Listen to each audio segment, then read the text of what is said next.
Good to see you, everyone. My name is Robbie Howell, and I'm back with an actual LAVAnilla build this time. It's been a little while, but I've been hard at work, and today I am glad to present to you a collab that has been several months in the making. Today, we are returning to South Asia alongside my good friend and frequent historical advisor, Arjun, to learn about the Kashmiris, who I have classified here as a siege and defensive civilization. As mentioned, full credit here to the fantastic Arjun Ulas. He is an exceptionally knowledgeable history buff who has taught me pretty much everything I know about South Asia. This build would not be possible without him, and if you are interested in learning a little bit more about his work, I would recommend you check out the link to his Discord server down in the description. He is working on an AoE 3 mod, the Jewel of Empires, and it's looking very good. He has an all-star team, and I look forward to telling you more about the mod when it gets closer to finishing sometime in future.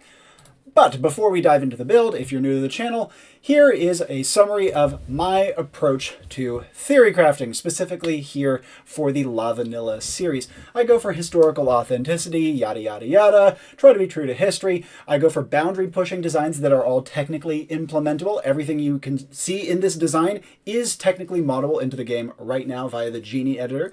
If you want to see ideas that go a little further than what I have here, check out the LAVAnte-Garde section at the end. I'm a hobbyist, not a historian. I need to simplify and get stuff wrong all the time. All my sources are on speaker notes of this slide, in this case courtesy of Arjun. Images are credited likewise. And if you want to support me, subscribe and Discord and Ko-Fi and all that happy garbage. It would be wonderful to have your support. And geez, I'm so sorry. I've been getting these weird migraines recently. Ugh.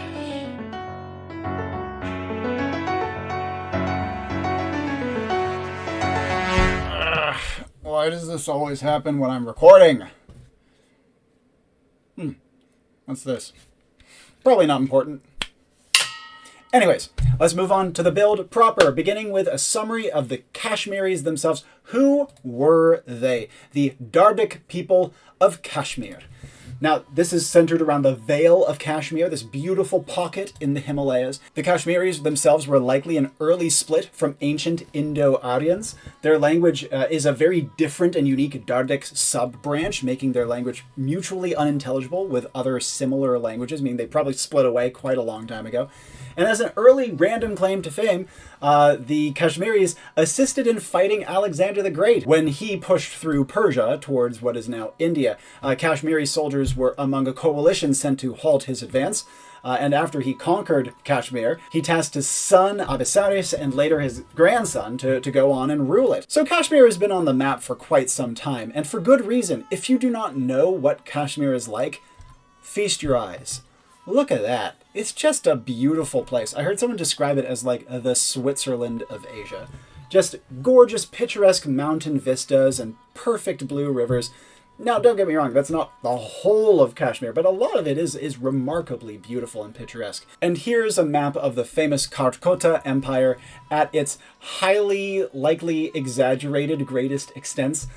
This map is very dubious, according to Arjun. The Karkotas probably raided as far as this and maybe had influence as far as this, but they probably didn't conquer as far as this. Even so, undeniably pretty substantial influence. Speaking of which, this particular build, the Kashmiris, focuses on early Kashmir, pre-1000-ish AD. Later, Kashmir is very, very different, as you might imagine, and I like time-splitting civilizations, so I'm not going to bunch them all together into one build. That would be silly. The Karkota Empire, Kashmir at its height, will be the primary focus. There's also going to be a little bit of focus on the later Utpala dynasty, which ended in the mid-ish 1000s AD. Kashmir was an isolated crossroads of the world. They were a huge trade hub despite their seclusion because they formed kind of a bottleneck between India and Central Asia. Not to mention they were a place where Persian and Chinese influences also converged as well. A really interesting focal point surrounded by impenetrable mountain. They were also a cultural and religious center, likely due to this kind of trade bottleneck nature, integrating and adapting many religions that passed through them. And as a final note, they were famous for their poetry and hired as poets in courts across India as far south as Kerala and likely in many other places within Asia as well. So that's a summary of Kashmir, specifically the time frame of Kashmir we'll be focusing on here. Now let's talk a little bit about the history that defined them. So Kashmir begins, in terms of the AoE 2 time frame, in kind of an unclear position. The Karkota dynasty arose under uncertain conditions. The Alkon Huns were likely the rulers of the region at the point where the Karkotas took over. They were a noteworthy power by about 700 AD. They controlled modern Kashmir as well as portions of Punjab within only a few decades of coming to power, as well as establishing strong trade relations and laying cultural groundwork for future Kashmiri success as well. Now, in the early 700s, not long after they had kind of established themselves, there was a substantial Arab invasion under the Umayyads, which led to the Karkotas entreating the Tang dynasty in China. They did actually manage to fend off the Umayyads by themselves, but the Tang were actually really impressed with how well they fought and ended up forming an alliance with them. The Karkotas then helped out the Tang against Tibet. If you want to see my build for the Tibetans, take a look up here. By the mid-700s, the Karkota dynasty brought Kashmir into a golden age. They were extremely wealthy. They hit their military and cultural zenith, leading to many great cultural works as well as substantial control. They almost certainly raided and had influence all the way along the Ganges River to Bengal, forming what was called the Kashmir Serpent, this kind of long territory that they had great influence over. However, though they hit a very high watermark, Kashmir was not destined to remain a great power forever. Indeed, by the mid-800s, a series of kind of corrupt and weak rulers brought down the Karkotas. They were replaced by the Utpala dynasty, but by this time, almost all of the territory and influence that the Karkotas had acquired had been lost, and they were returned to the small vale of Kashmir itself. The Utpalas were not inconsequential. They had some early wins. They did manage a successful invasion of Gujarat in the early 900s, but after that they didn't have any serious military successes. And their rule was a fraught one, with not only a lot of controversial rulers who were widely hated and a lot more unrest, but also way less ability to curb that unrest. And because of this, they were out pretty much just before 1000 AD, with various kind of rump states and vestiges lingering well into the 1000s AD before they were properly replaced by the next dynasty down the line. Now, Kashmir had many later dynasties and rulers, but again, this build won't be covering them. It will only focus on early Kashmir. And because of this, we can do a quick summary of where are they now. If you've followed world politics at all for the last, I don't know, forever, you would know that Kashmir is a very fraught region, contested by 3 different nuclear powers, India, Pakistan, and China. Funnily enough, much of that contested region isn't actually historical Kashmir, like the Vale of Kashmir itself. But for such a beautiful and proud land, it's seen some really awful times recently. And so hopefully this build can give you a bit more appreciation for it, besides just all the awful stuff you see in the news. And with that, we will proceed to flavor the lovely aesthetic details that make Age of Empires 2 Civilizations something special. For example, the Kashmiri's language would be Old Koshur, which is something that is studyable and researchable. The ensign, which Arjun did himself, is based on the Sri Yantra and depictions of Kashmiri Shaivism and the Naga, as well as Kashmiri woodwork as the underpinning. Really beautiful, intricately done. Round of applause for Arjun. Their architecture would be Himalayan. If that isn't the thing, then sure, I guess you could use Indian, but there really should be a Himalayan architecture that could be shared by the Kashmiris and the Tibetans and the Pahadis and other Nepalese civilizations down the line. There's a bunch who could use it, and it's so gorgeous and unique that it would be such a shame not to have it in the game. Arjun and I will be preparing an actual presentation on this potential Himalayan architecture set, but that will come in future. The Kashmiri wonder could be the Martand Sun Temple. Here's an artist's imagining of it, which I think is really beautiful and certainly seems like it could be adapted into a wonder. And for their castle, though Kashmir has always been very heavily fortified, no Karkota-era castles survive. So instead, I propose we adapt Paryaspora, which is a temple complex that has very fortress-like elements. The ruins of it are still around today, and on screen right now you can see an artist's imagining of it, which, as you can see, looks kind of castle-ish. So maybe take some elements of that, make it look a little more fortified. Bingo bango, you have a castle. And as you'll soon see, the castle is a very important building for this civilization. Next, we move on to campaign, and without question, this Kashmiri civilization would have to have its campaign focus on Lalitaditya Muktapida, the famous greatest king of Kashmir's early golden age. His campaign would have a lot of civs in it, including plenty that don't exist yet. You would have Gurjars and Bengalis, for example, but also it'd need the Tibetans and the Tang. And if we could have a Magadhi civilization to represent kind of early North India, that would be optimal as well. But there were a couple of other campaign protagonists to be considered as well, such as Durla Bhavardhana, the founder of the Karkota dynasty, and Sankaravarman, the tyrannical but effective Utpala ruler who invaded Gujarat. We have a couple of other AI player names you can see on screen right now. Take a pause and read them if you would like. But with that all said, let us move swiftly on to major themes. Whenever I do an Age of Empires build, I like to look at the history of a civilization in summary and try to derive a couple of big overarching ideas within their history that I can build around. And for the Kashmiris, the first one is rags to riches, to somewhere in between. They went from a tiny and obscure polity to incredibly important in less than 2 centuries. Then they shrank substantially, ending up more prominent than they were originally, but never recapturing the glory of their height. So they had a very spiky graph, you know? And because of that, I want this civilization to have a terrible early game, amazing mid game, and kind of a meh late game, with a big focus on Castle Age. Castle Age should be where this civilization thrives. Next major theme, petty sieges. Kashmir has long been a heavily fortified region that were controlled by fractured petty nobility. They fought each other constantly, trading land back and forth, as well as forts, with sieges being the norm. Siege was the way warfare was conducted in early Kashmir. And they made use of tricks and diplomacy and subterfuge to one-up each other when siege alone wasn't enough. And so because of all this, I wanted the Kashmiris to be a siege civilization with an emphasis on going wide, like having discounted siege with unusual mobility and lots of tricks rather than tons and tons of firepower. Lastly, early Kashmir was a cultural powerhouse. They had enormous wealth from trade, which then enabled patronage of the arts. They were a spread point for religions, as mentioned, and an important ally to have in general. And so therefore, I wanted them to have a sub-focus on technology and monks, and be excellent in team games. And with all that summarized, we now come to the end of the history section. If this is all that you watch me for, thank you so much for taking the time. Make sure to like and subscribe before you leave.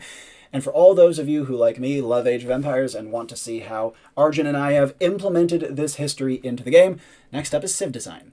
Beginning with an overview, the Kashmiris, a siege and defensive civilization. First bonus, start with -1 villager, but +4 goats.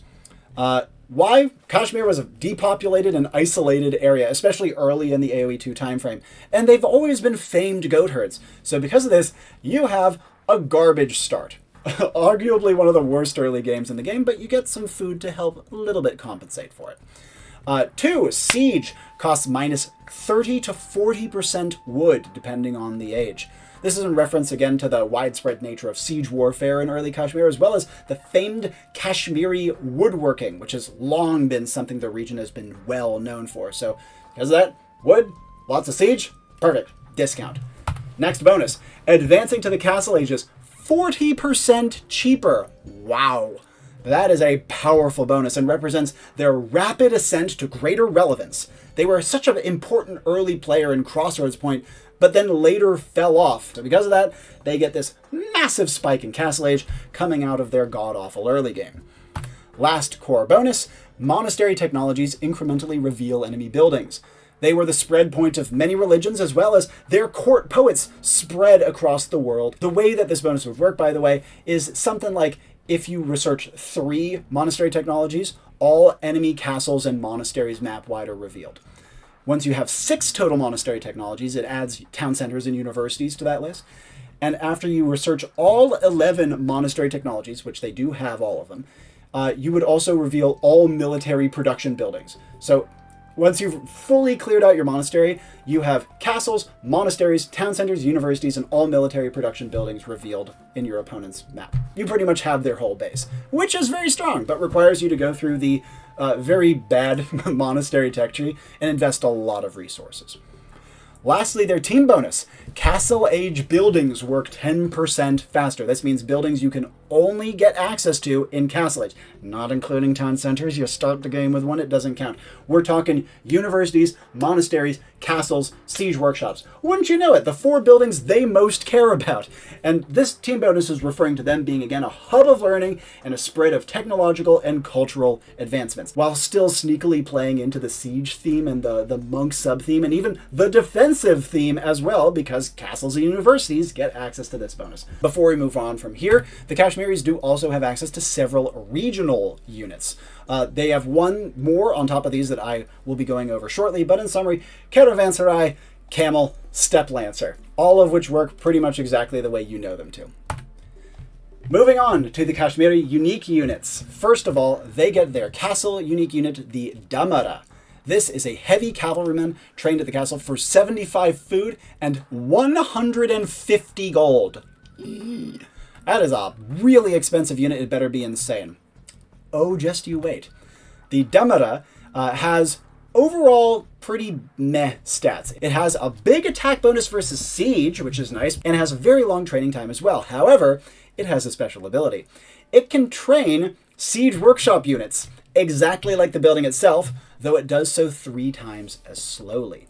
It can't research upgrades either, and it can train units even while moving and fighting. And while this ability might not seem like much, this is insane. It allows you to mass siege better than any other civilization in the game and move them better because you can run your fast Damara anywhere you want, pop out a ram or a mangonel or whatever, and just have it be firing immediately on the front lines. Not to mention, if an enemy tries to attack a Damara, there's a chance you're just going to have a mangonel pop out and murder them out of nowhere. That is extremely powerful, hence why the Damara is very expensive. It is more expensive, in fact, than a siege workshop by 25 resources, though of course heavily indexed into gold.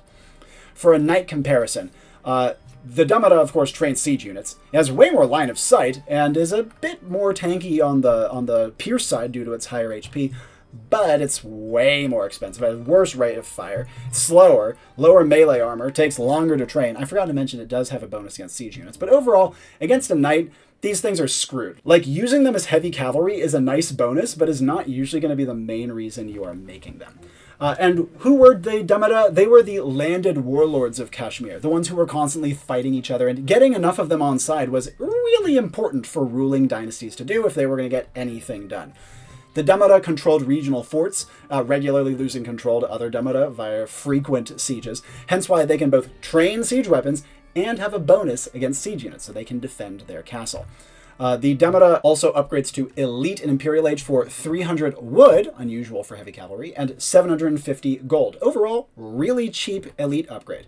For stats, it actually gets some pretty decent stats too, getting a lot more HP and a bit of pierce armor, line of sight, little less training time, more attack versus siege, and most importantly, it trains siege quicker, only having a 2 times penalty rather than a 3 times penalty. But even so, it doesn't really get any more offensive capabilities besides a bonus versus siege, which is admittedly kind of niche. So most of the reason you're going to want to get the Elite upgrade for the Damara is to train siege faster and have them be less likely to be picked off by a random arbalest with higher HP and pierce armor. So overall, the Damara is a really funky castle unique unit. It is kind of a cornerstone of the Kashmiri style of siege plus weirdness is the way I would summarize the way this build works. Overall, I think they are going to be a very high skill ceiling unit that's going to be amazing on like maps like Arena to do siege pushes, as well as in Treb Wars. I think it'll probably be very good. But more than that, it's just funky, and it's going to take a lot of skill to learn how to use effectively. Second unique unit, the Kashmiris have 2. This one is the Tantrin. The Tantrin is available only in Imperial Age at the barracks. It is a heavy infantryman costing 30 food and 70 gold. Its stats are overall quite good. It's very, very tanky, kind of comparable to a sergeant in some ways. And while its damage isn't good, it does have a substantial attack bonus versus stone defenses only not normal buildings, so it's specialized against fortifications. It also has a very powerful ability. Enemy fortifications within 4 tiles work and fire 30% slower, and this stacks up to 5 times. So if you have a gang of 5 Tonthrin who are like charging up to an enemy castle, that castle will suddenly start to shoot way slower and produce units and technologies way slower. They also have another ability. Ally siege within 4 tiles again are healed by 12 HP per minute at 0 cost, and this also stacks up to 5 times, meaning that they can repair siege for free, although admittedly it does take substantially longer, and you want to stack it to that maximum 5, because that means you're getting 1 HP per second on siege units within 4 tiles. So if you compare them to another unit, say the Condottiero, which is also an unupgraded heavy infantry available only in Imperial Age, the Tonthrin is very different. It has huge anti-fortification bonuses between its ability and its actual attack bonus. It heals siege, and overall it has better defenses in line of sight than a Kondo. But the Tonthrin is considerably more expensive. It has worse damage output to anything besides buildings. It's slower, it takes longer to train, and has no anti-gunpowder bonus, which is not as important. Who were the Tonthrin? They were professional militiamen who worked for Damaras to help effectuate sieges, undermine enemy lords, and similar. They were described as treacherous and unreliable, willing to fight for anyone who paid them enough, and had like a network that they could use to help take down a lord that they were tasked to bring down. You can think of them almost like siege hitmen, I guess, for want of a better term. That's probably an oversimplification, but either way, that is why I've given them the abilities they have. They grease the wheels of your siege warfare, healing up your own siege weapons, weakening enemy fortifications, and bashing them down themselves. The Tonthrin is going to be one of those weird, like, secondary unique units that a lot of people are going to ignore, but the people who get good at them are going to be very, very scary with them. And with that, we move from here on to the unique technologies for this Kashmiri civilization, beginning with their Castle Age unique technology, Mahahimapata. This makes it so that fortifications briefly reduce the speed of enemies they attack by 25%. It costs 350 food and 400 wood. The slow effect lasts for 10 seconds, which is not insubstantial, and is re-upped by later attacks. Mahahimapata was the name used in a famous early Kashmiri text for the deadly blizzards that often struck Kashmir, which crippled armies and townships alike. Now, as much as I'd love to represent these as like actual weather effects in-game, it's not possible, unfortunately. But since these blizzards did add wildly to Kashmir's defensibility, this felt like the best compromise. It slows your enemies using a flurry of deadly projectiles, not entirely dissimilar to the flurry of snowflakes making up a blizzard. Maybe a stretch, but I think it's a pretty cool effect, and certainly adds to the civilization's defensive nature. Unique technology Imperial Age, the Pashmina trade. This allows caravanserai to train Changtangi, and I'll tell you about those in a moment. This costs 800 food and 200 gold. It is not cheap. And what exactly are Changtangi? They are goats, a special goat, in fact. They cost 50 food and take 50 seconds to train, and behave exactly like a normal goat, though with a unique model. What does that model look like? It looks like this. You can see it on screen right now. When a Changtangi is killed by a villager, they generate 20 gold before they are harvested from. Changtangi are a Kashmiri breed of Pashmina goat. This is why in English Pashmina wool garments are often just called Kashmir. They are likely the earliest Pashmina goat to be bred, and they originate in the Kashmir region.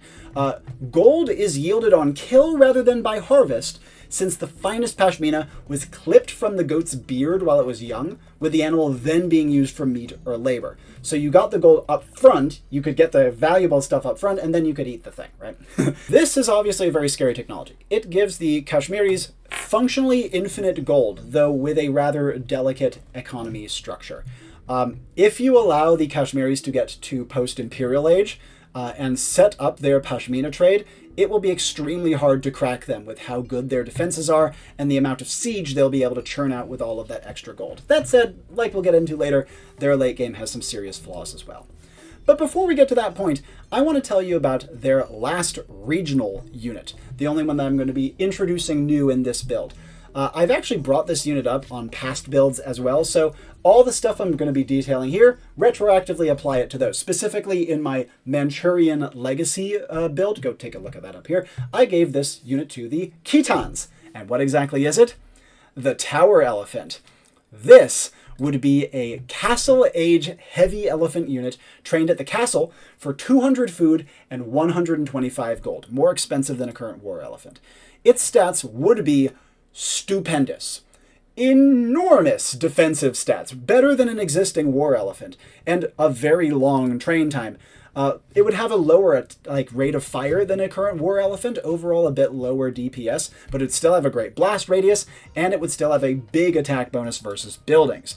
The Tower Elephant also has an ability. It can garrison up to 3 infantry and or foot archers, with each providing bonus speed and attack versus buildings, exactly like a ram. So this is an elephant ram.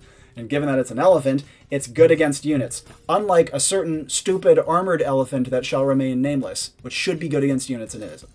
Anyways, the Tower Elephant is meant to be an army centerpiece, primarily available to South and Southeast Asian civilizations, plus a few Central Asian ones. As another example, on my old Mountain Royals build, you can go take a look at there if you want, that was where I first introduced this unit for my remake of the Persians. The Tower Elephant is also upgraded to the Grand Tower Elephant in Imperial Age, although I should note, this build, the Kashmiris, do not get access to the Grand Tower Elephant, but I'll still go over its stats for fun.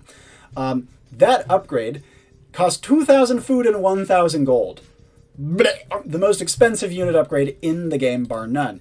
But here's what you get for it. You get plus 200 HP, +1/+1 armor, line of sight, much less training time, more attack, and +1 garrison space, which again gives it more speed if you garrison everything in it, and an elephant with high speed is a very scary prospect. If you were to compare the Grand Tower Elephant to an elite war elephant, you would find that the Grand Tower Elephant is much tankier and has potential for much better speed and anti-building damage because of garrisoning. It's more expensive, especially the upgrade cost, and it does have worse DPS due to lower rate of fire as well as a longer train time. So because of that, I don't necessarily think that the Tower and Grand Tower Elephants are going to be particularly good, but I think they'll be very fun, and I think they'll be very cool and exciting to use. And with that, we move on to tech tree grades. Let us examine what the Kashmiris have available to them across various stages of the game, beginning with their barracks. Their infantry is a B. They miss Halberdier and Champion, not great, as well as Arson. But they do have the Tontrine, and that is something, as well as a full blacksmith. Infantry, B seems fair. Can maybe argue a B-. Next, archers. It is a C+. They do have a cheaper castle age, which means that their crossbow or cavalry archer pushes are not going to be bad at all, but they lack arbalester, thumb ring, hand cannon, and elite skirmisher. But they do have a perfect blacksmith as well as Parthian tactics, so while their trash is doo-doo, their heavy cavalry archers in post-imperial are actually going to be pretty decent. Next, cavalry. B+. Once again, a cheaper castle age is nice here because you have night rushing. You also have access to the camel rider and the step lancer, though the elites for neither. But besides that, perfect stable with bloodlines, paladin, and husbandry, as well as a perfect blacksmith, tower elephant, and the damara. You could maybe make an argument for an A-. B+ it is, maybe an A-. Siege. It is an S-. Cheaper castle age is huge here. They get the big fat wood discount. They also have their siege workshop work faster thanks to that team bonus. Pashmina trade helps them with late game endurance. The only thing they miss for siege is the bombard cannon, and both of their unique units can help with siege. The Tontrine healing them and weakening enemy buildings, and the Damara spawning them as a siege workshop on hooves. Great siege tech tree. There's an argument to be made for S. Defenses, it is an A. Cheaper castle age, once again huge, and they have a perfect university besides Bombard Tower, as well as their university works 10% faster, and they have Mahahimapata to make their fortifications slow enemies. That's a very good defensive tech tree. A it is, you could maybe argue A+. Navy is a D. They have a cheaper castle age, yay hey war galley, but no galleon, no fast fire, no cannon galleon, no shipwright, no careening, just pain and sadness. D. Economy, it is a B. They do have a weird start. They are down a villager, and that sucks. But But if you can get past the early game, maybe with your 4 goats helping out with that, they do have that cheaper castle age, which is once again great. And in the late game, they do miss crop rotation, but they have the Pashmina trade, which gives them not only a little bit of more food, sure, but more importantly, renewable source of relatively cheap and easy gold once you can set up your caravanserai. Speaking of which, caravanserai, another reason they have a decent economy. I think a B is fair overall, though that bad start really could justify a lower grade. Maybe B-, maybe even C+ if you're cruel. I'd say B- in retrospect. Next, monks. It is an A. Monastery works faster. That is good. Cheaper castle age. That is very good and a perfect monastery tech tree, not to mention monastery technologies revealing the enemy base. Kind of couldn't want more, honestly, besides an explicit monk bonus. But for a civilization with no explicit monk bonus, an A seems fair. And from here, let's talk about the game plan. Now that we know what the Kashmiri tech tree looks like, how do you use it? I think their early game is a D. I think it's arguably one of the worst early games in the game. They have a janky start. Being down a hill really sucks, though the goats can maybe help smooth it out a bit. And you have no other bonuses before castle. Yeah, you can do rushes and stuff, but do you even want to? This is such a bad start. But if you can get to the mid-game, the Kashmiri mid-game, I would argue, is an S-. I'd say they have one of, if not the best mid-games in the game. Cheaper advance, faster working buildings makes for a perfect fast castle into monk and siege push. They can do knight play well, they can do expos and cav archers okay. They have a huge castle age tech tree with tons of options, second, I believe, only to the Malians in terms of the number of techs they have available. Amazing mid-game options, setting you up for great defenses and an awesome late-game push. Their late game is a B+, mostly because their mid-game is so good. They have some good power options. They have Paladin, that's awesome, but they also have a lot of sneaky bullshit. Damara, Sneaking Siege, Tantrin raids, all of which is, of course, facilitated by monk technologies, revealing the entire enemy base. And they have great defenses, which protect a very high-endurance eco. They have functionally infinite gold, but it is kind of fussy to set up and very susceptible to raiding, so you need to use your defenses to shelter that powerful economy. They only are held back in late game by their crappy trash. Not having Halberdier or Elite Skirmisher does, in fact, suck. But they do have Hussars. More broadly, to talk about the Kashmiris, they need to get to Castle Age to do much. I'm sure that maybe you could do some clever early rush with them because your opponent doesn't expect it, kind of like Spanish archers. But if we're being honest with ourselves, you need to get to Castle Age. Because of that, I think they will suck on open maps. They have one of the strongest mid-games of any civilization. You need to capitalize on that and either win or get very close to winning in the mid-game. And while their game plan is kind of predictable, they have a lot of weirdness and a flexible tech tree to throw off opponents, especially, again, in the mid-game. Your opponent's expecting a monk and siege push. There you go, cavalry archers, in your face. Knights, bam. You could even do an infantry thing with longswords if you wanted to. They are a micro-intensive civilization, however. Between things like the Damara training units and the Tantrin needing to position itself for its auras, and the Tower Elephant loading things in order to be really optimally useful, not to mention setting up Caravanserai to make Changtangi. There's a lot for you to do with micro. Lastly, the Kashmiris are notably awesome in team games. Caravanserai, their team bonus is really good and hits tons of buildings. They reveal enemy buildings. And also, their favored game plan of getting to mid-game and then doing crazy stuff is a very team game sort of game plan. Early rushing is a little harder to do in team games from what I've seen. So I think that will be where they thrive. And that brings us to the end of the design section. To round off the build, let's talk a little bit about some loose threads, beginning with Uncertainties. I had a few. This is a weird build. Where to even start with this? Speaking of starting, the start. Being down a hill might just be too crippling. I'd really like to find a way to make it work, though, because I think it's cool and no other civilization does it, and if anyone's going to do it, this civilization feels pretty appropriate.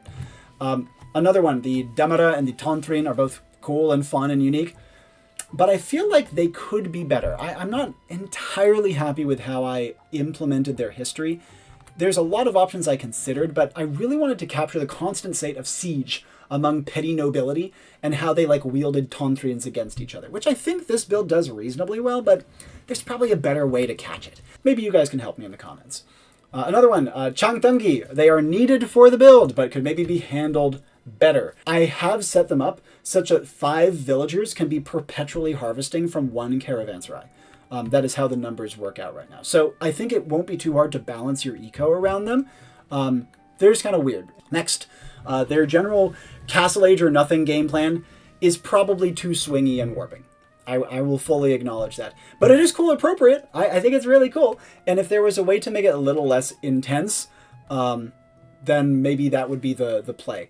Though even so, even as of now, I don't necessarily think it would be like wildly broken. I did give them a god-awful early game, partially to compensate for their strong mid-game, and also to accentuate the history behind it.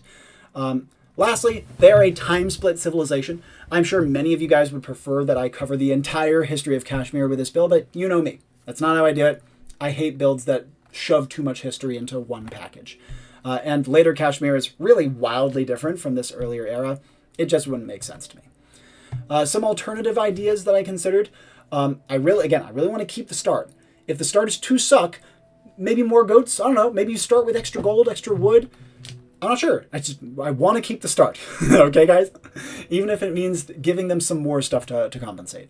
And I did consider having Changfungi being produced automatically by the caravanserai, because right now you do have to queue them up. It'd be awesome to have like a reseed farm thing for them. Reseed Changfungi. So yeah, maybe having them be automatically produced could help. But if that was the case, I don't know. Would that be too strong? Or would it get too annoying to just have your base mobbed by these frickin' goats? You guys tell me. I didn't want to have the generate gold while harvesting thing. I think that the get gold on kill to represent the clipping of the beard is way cooler. So I'd still advocate for the flat 20 gold rather than it being a gradual generation. And lastly, the LAVAnte-Garde section, the impossible, improbable, and often idiotic but innovative ideas that are not currently feasible in-game. I thought about some more tech triads, like a court poets technology, so that enemy castles and enemy units near them have less attack, or Tokatistani mercenaries, which were a pretty common thing in early Kashmiri history, and also other Central Asian civilizations probably use them too, so it could be a regional unit.